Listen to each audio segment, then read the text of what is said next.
संध्या live आवाज महाराष्ट्राचा। नमस्कार, मी सेजल देशमुख आणि तुम्ही पाहताय संध्या लाईव्ह। परभणी व बीड मधील घटनांवर सर्व स्तरातून कारवाईची मागणी केली जात असताना भाजपा युती सरकार मात्र गंभीर नसल्याचं दिसतंय।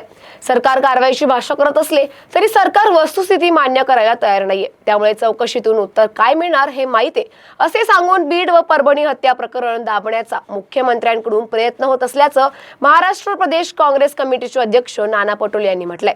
अखिल भारतीय काँग्रेस कमिटीच्या 2 दिवसांच्या नवसत्याग्रह कार्यक्रमात सहभागी होण्यासाठी काँग्रेस प्रदेशाध्यक्ष नाना पटोले बेळगावात पोहोचले असताना प्रसार माध्यमांशी बोलत होते। ते पुढे म्हणाले की परभणीत आंबेडकरी विचारांच्या सुरक्षित तरुणाचा पोलीस मारहाणीत झालेला मृत्यू हा पोलिसांनी केलेली हत्याचे।